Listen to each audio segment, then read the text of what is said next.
என்னம்மா என்னம்மா ஆச்சு? ஏன் அழறீங்க? இல்ல மாணிக்கம், நான் செத்து போயிடுவேனா?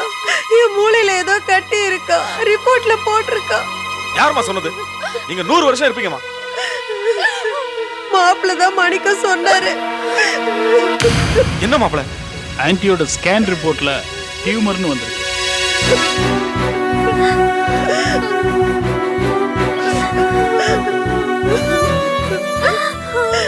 உன்னை இப்படி தனியா விட்டுட்டு போறதாண்டா எனக்கு கவலையா இருக்கு.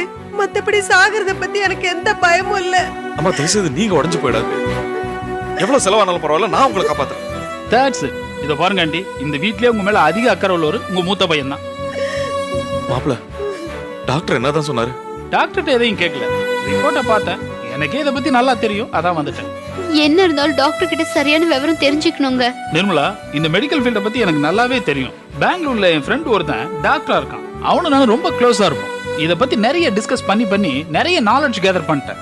என்ன, நான் ஒரு ஊசி போடக்கூடாத, ஒரு ஆபரேஷன் பண்ண முடியாத டாக்டர். மத்தபடி இந்த மெடிக்கல் ஃபீல்ட்ல A to Z எனக்கு நல்லாவே தெரியும். அதெல்லாம் இருக்கட்டும் மாப்பிள்ள, முதல்ல அம்மா ஒரு நல்ல டாக்டர் கிட்ட காமிக்கணும். உங்க பாசம் எனக்கு புரியுது, ஆனா இப்ப நாம அதை டிசைட் பண்ண முடியாது. ஏன்னா நான் சொன்னதை நம்பாம ரிப்போர்ட்ஸ் எடுத்துக்கிட்டு உங்க தம்பி டாக்டரை பார்க்க போயிருக்காரு. இந்த கண்டத்துல இருந்து நான் தப்பிச்சிருவேனா மாப்பிள்ள?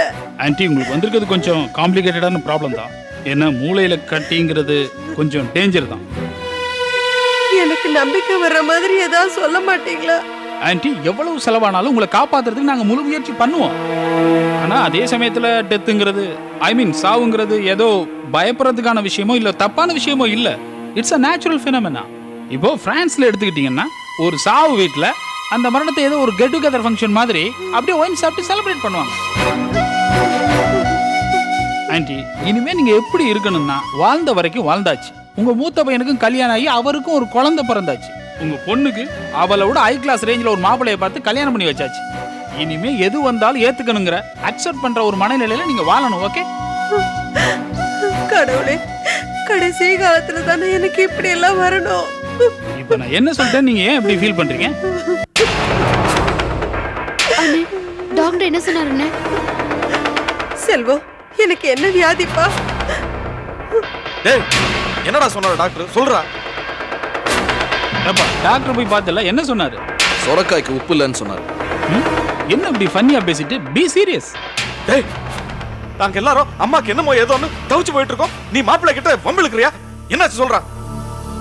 அம்மாவுக்கு வந்திருக்கிறது வெறும் சாதாரண தலை சுத்தல் தானா? கொஞ்ச நாளைக்கு மருந்து சாப்பிட்டா எல்லாமே சரியா போயிடுமா? நாமெல்லாம் பயப்படுற அளவுக்கு அம்மாவுக்கு எதுவுமே இல்லைன்னு டாக்டர் சொல்றாரு. மாணிக்கம், வா, அப்ப அந்த ரிப்போர்ட்? பெரிய ரிப்போர்ட். நீங்க எடுத்துட்டு வந்தது எங்க அம்மாவோட ரிப்போர்ட்டே கிடையாது. என்னமோ பெரிய விவரமா நடந்து பீத்திக்கிறீங்க. ஒரு ரிப்போர்ட்டை வாங்கும்போது மேல என்ன பேர் இருக்குன்னு பார்க்க வேண்டாம்? ராஜன் யாரோ ஒரு 75 ரிப்போர்ட்டை தூக்கிட்டு வந்திருக்காரு. தப்பான ரிப்போர்ட்டை எடுத்துட்டு வந்தது மட்டும் இல்லாம குறைஞ்சபட்சம் டாக்டரை கூட பார்க்க வந்திருக்கீங்க. பார்த்திருந்தா இவ்வளவு பிரச்சனை வந்திருக்குமா? என்ன ஒரு ராஜன், இந்த பேர்ல ஒரு சின்ன மிஸ்டேக். அதோட ஆன்டிக்கு பிரெயின் டியூமர்னு நான் அப்செட் ஆயிட்டேன். அந்த மாதிரி சிச்சுவேஷன்ல நான் எப்படி நார்மலா இருக்க முடியும்? ரொம்ப இதுதான் நல்லா வந்து வாய்ச்சிங்க. இதோ பாரு நிர்மலா, யானைக்கும் அடிசரக்கும் ஏதோ ஒரு ஸ்மால் மிஸ்டேக். ஆனா என்னோட அப்சர்வேஷன் தப்பு கிடையாது. இந்த 75 வயசு கிழவனுக்கு பிரெயின் டியூமர்ங்கிறது உண்மைதானே? அம்மா, நான் சொல்லல 100 வருஷம் உங்களுக்கு ஒன்னும் ஆகாதுமா. போங்க, முகத்தை கழுவுங்க.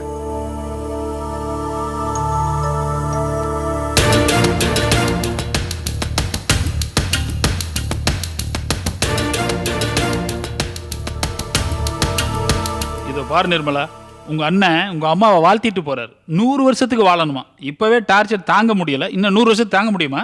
கொஞ்சம் சும்மா இருக்கீங்களா? ஏற்கனவே இந்த மாதிரி குழப்பம் பண்ணதெல்லாம் பத்தாதா? தப்புதான். மூளை இல்லாத உங்க அம்மாவுக்கு எப்படி பிரெயின் டியூமர் வந்திருக்குன்னு நான் யோசிச்சிருக்கணும். தப்பு பண்ணிட்டேன். ஆனா ஒண்ணு நிர்மலா, உங்க வீட்டுல யாருக்குமே பிரெயின் டியூமர் வராது. ஏன்னா அது மூளை இருக்கவங்களுக்கு தானே வரும்.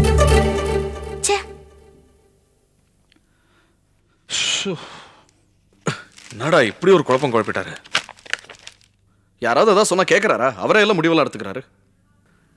அண்ணே, அழகர் குளம் போனீங்கல்ல, குழந்தைய பாத்தீங்களா? எப்படி இருக்கா? பார்த்தேன்டா. சரி, அண்ணி இங்க கூட்டிட்டு வரத பத்தி எதுவும் பேசுனீங்களா? இல்ல, அவங்க அதை பத்தி பேச்சு எடுத்தாங்க. ஆனா இப்ப இருக்கிற நிலைமையில நான் அதை பத்தி என்ன பேச முடியும்? அதான் அப்படியே வந்துட்டேன். பரவாயில்லண்ணே, குழந்தைய போய் பார்த்துட்டு வந்துட்டீங்கல்ல, கூடி சீக்கிரம் அண்ணியும் கூட்டிட்டு வந்துடுவீங்க. எனக்கு நம்பிக்கை இருக்கு.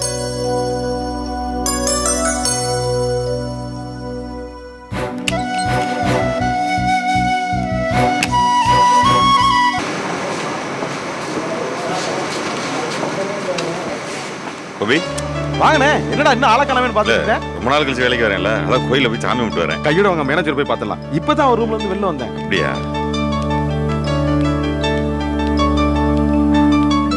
சார் வணக்கம் சார். வா போஸ், உடம்பு தேவையில்லையா? பரவாயில்ல சார். பரவாயில்லையா? இல்ல சார், நல்லபடியா குணமாயிருச்சு. ரிஜிஸ்டர்ல சைன் பண்ணிட்டு வேலையில ஜாயின் பண்ணிட்டு. சார் நல்ல நேரத்துல ரொம்ப பெருந்தன்மையா நடந்துட்டீங்க, ரொம்ப சந்தோஷம். மனுஷனுக்கு மனுஷன் இது கூட ஹெல்ப் பண்ணலாம் எப்படி? இல்ல சார், உலகத்துல இந்த மாதிரி யாரையும் எதிர்பார்க்க முடியலையே. இனிமேல் நீ லீவ் கட்டா கூட கொடுக்க முடியாது. ஏன்னா இதை வச்சு கொஞ்சம் பேர் பாலிடிக்ஸ் பண்ணிட்டு இருக்காங்க. எனக்கு கூட தெரியும் சார். இனிமே அந்த மாதிரி பிரச்சனைலாம் வராது. இனிமே லீவ் எடுக்காம பாத்துக்கிறேன் சார். போய் வேலையை பாருங்க. சரி சார், போயிட்டு வா கோபி. என்னாச்சு கோபி? நீங்க ஊர்ல இல்லாத நேரத்துல பெரிய பிரச்சனை கிளப்பி விட்டாங்க. வழக்கமாக நம்ம ஆளுங்க தான். அவங்கள சமாளிக்க பெரிய பாடா இருக்கு. அதனாலதான் கையோட போன் பண்ணி நீங்க வந்துட்டா நல்லதுன்னு சொன்னேன். இல்லைன்னா உங்களை வர சொல்லி இருக்க மாட்டேன். சரிண்ணே, ஃபைனான்ஸ் கம்பெனிக்கு லோன் விஷயமா போக வேண்டியிருக்கு. அப்படியா? யாருக்கு? ஒண்ணு இல்ல, நம்ம சிவராம் மாமாக்கு புதுசா தொழில் தொடங்கணும்னாரு. லோனுக்கு அப்ளை பண்ணிருந்தோம். அது சாங்ஷன் ஆயிருச்சு. ஆபீஸ்க்கு வர சொன்னாங்க. சரி, போயிட்டு வந்துடுறேன். பார்த்து போயிட்டு வாங்க. வரேண்ணே.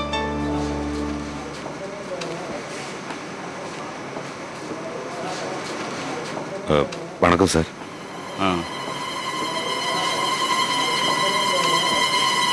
போஸே கொஞ்சம் நில்லு. பாத்தியாடா, போஸ் இன்ப சுற்றுலா போயிட்டு வந்திருக்காரு போல இருக்கு. அதான் ஒரு சுத்து பெருத்திருக்காரு. நாமெல்லாம் அரை மணி நேரம் பர்மிஷன் கேட்டால் திட்டுறாங்க. அதுக்கு தான்டா சொல்றது, சகல இருக்கிற இடத்துல வேலை செஞ்சாதான் சௌக்கியமாகவும் இருக்கலாம், சந்தோஷமாகவும் இருக்கலாம். பெட்டி பசங்கள்லாம் சௌகரியத்துக்கு வரானுங்க, போறானுங்க, லீவ் எடுக்கிறானுங்க. நான் 3 நாள் டூர் போகிறதுக்கு லீவ் கேட்டேன்டா. அந்த மேனேஜர் இல்லாத சட்டம்லாம் பேசுகிறான். எத்தனை நாள் ஆடுறானுங்க பார்ப்போம். என்னடா போஸ், வாயை திறந்த பேச மாட்டியா? நீங்க என்ன பேசணும்? எனக்கு கோபம் வரும்.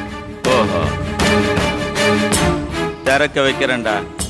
உனக்கும் உன் சகலைக்கும் வைக்கிறேன்டா வேட்டு.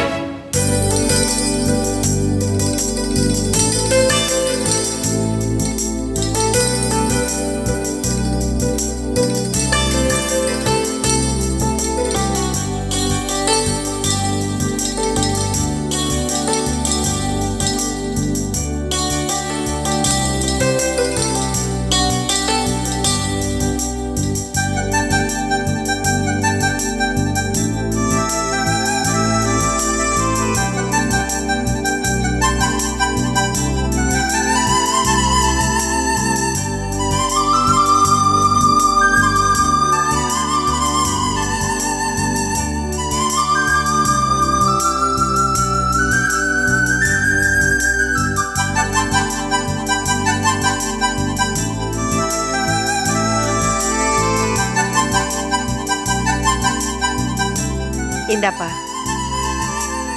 கை வலியெல்லாம் இப்ப எப்படிப்பா இருக்கு? பரவாயில்லம்மா, ஒன்றும் வலியே இல்லை. அண்ணே கொஞ்சம் வெளியே வாங்களேன். என்னடா? வாங்க சொல்றேன். நிர்மலா. என்னண்ணே? ம். இதோ வரேன்.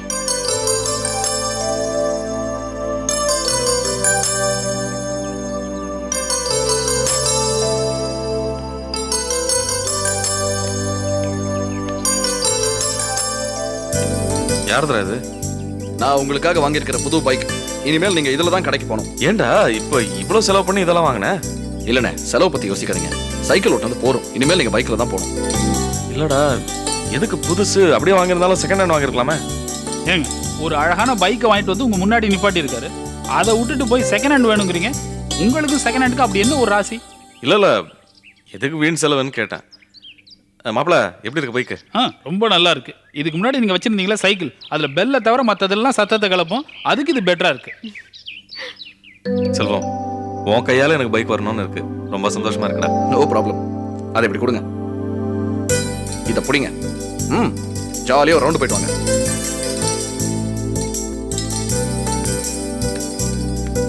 அம்மா, முதல்ல ரவுண்ட் போறேன். நீங்களும் வாங்கல போலாம். ஐயோ, நான் வரலப்பா, எனக்கு பயமா இருக்கு. நீ போயிட்டு வா.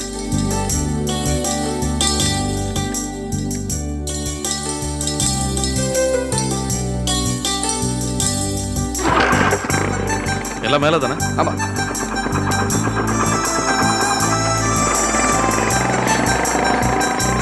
என்னங்க வண்டி ரொம்ப நல்லா இருக்குல்ல? போய் வேலையை பாரு.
சரளா, என்ன மன்னிச்சிரு.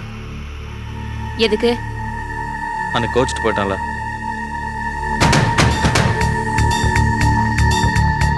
நீங்க தான் அவசர புத்திக்காரர்னு எனக்கு நல்லா தெரியுமே. அதனால எனக்கு கோவம் வரல, எரிச்சல் தான் வந்துச்சு. என்ன பேசாம இருக்கீங்க? சமயத்துல உனக்கு பேசவே தெரியாது. ஓஹோ, மனுஷனோட நிலைமை தெரியாம எரிச்சலை கலப்புற மாதிரி பேசுறேன். அப்படியெல்லாம் ஒண்ணும் இல்ல. எனக்கு மனசுல எதையும் வச்சு பேச தெரியாது. உண்மைன்னு படுறத பட்டுன்னு சொல்லிடுவேன். உங்களுக்கு ஏன் கோவம் வருது? குற்றம் உள்ள நெஞ்சுதான் குறுக்கு இருக்கும்னு சொல்லுவாங்க. அது சரியா தான் இருக்கு.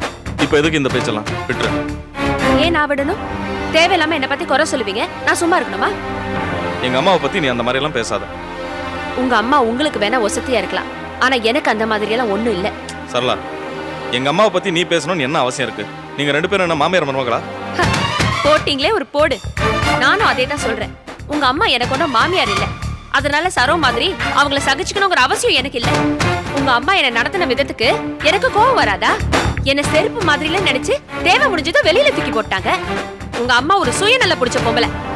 சரளா, எங்க அம்மா எனக்கு நல்லவங்க. உங்க அம்மா உங்களுக்கு நல்லவங்களா? அப்படின்னு யார் சொன்னது? நீங்க தான் அப்படி நினைக்கிறீங்க. சுத்த பைத்தியக்காரத்தனம். சரளா, உங்க அம்மாவுக்கு நீங்க நல்லபடியா சந்தோஷமா இருக்கணுங்கிற எண்ணமே இல்ல. அவங்களுக்கு நீங்க ஒரு பொம்மையா இருக்கணும், சாவி கொடுத்த போல ஓடணும். அதான் அந்த அம்மாவோட நினைப்பு. உங்க பொண்டாட்டிய துரத்தியாச்சு, உங்களை உங்க புள்ளைய பார்க்க கூட விடல. அந்த பொம்பளைய ஒரு பாசமான அம்மான்னு நீங்க சொல்றீங்க. இதெல்லாம் பேசுறதுக்கு உனக்கு என்ன யோகியத்தை இருக்கு? ஏன் யோகியத்தை பத்தி பேசுறதுக்கு உங்க அம்மாவுக்கோ உங்களுக்கோ தகுதி கிடையாது. அதுவும் உங்க அம்மா நேரத்துக்கு ஏத்த மாதிரி குணத்தை மாத்திப்பாங்க. அவங்களுக்கு தேவைன்னா வச்சுப்பாங்க, தேவையில்லைன்னா தூக்கி போட்டுருவாங்க. நீங்க ஹாஸ்பிட்டல்ல இருந்தப்போ ஏன் உதவி தேவைப்பட்டுச்சு, யூஸ் பண்ணிக்கிட்டாங்க. காரியம் முடிஞ்சதும் தூக்கி போட்டாங்க. அந்த பொம்பளைய போய் பெரிய இதுன்னு நினைச்சுக்கிட்டு ஏன் கிட்ட சண்டைக்கு வராதீங்க. கை வாங்குறீங்களா? நீங்க சரியான ஆம்பளையா இருந்தா உங்க அம்மா கிட்ட போய் ஏண்டி இப்படி காரியவாதியா இருக்க, சுயநல பிசாசா இருக்கேன்னு போய் கேளுங்க. போங்க. அடிப்பியா? அடிப்பியா என்ன? அடி அடி பார்க்கலாம்.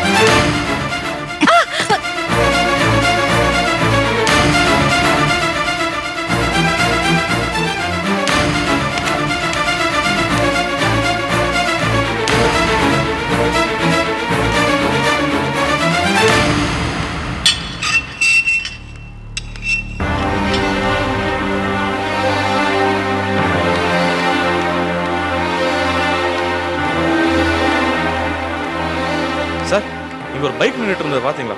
பார்க்கலையே சார். என்ன சார், புது பைக்கா? எப்போ வாங்குனீங்க? ஏன் சார் அதுவா முக்கியம்? பைக் நின்று இருந்தா அது தெரியல பாத்தீங்களா சார், பார்க்கல.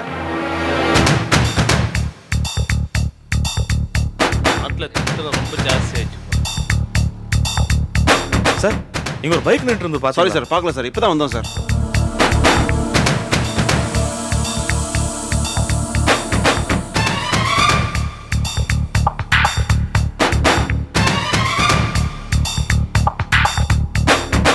சார் இங்க ஒரு பைக் நின்றுட்டு இருந்தது பாத்தீங்களா? என்னது பைக்கா? இங்கே நிறுத்திருந்தீங்க? அந்த கேட் பார்க்கலையே சார். இப்பெல்லாம் நிறைய பைக் திருடு போகுது. உங்க பைக் யாரும் திருடி இருப்பாங்க. முதல்ல போலீஸ்ல கம்ப்ளைண்ட் பண்ணுங்க சார்.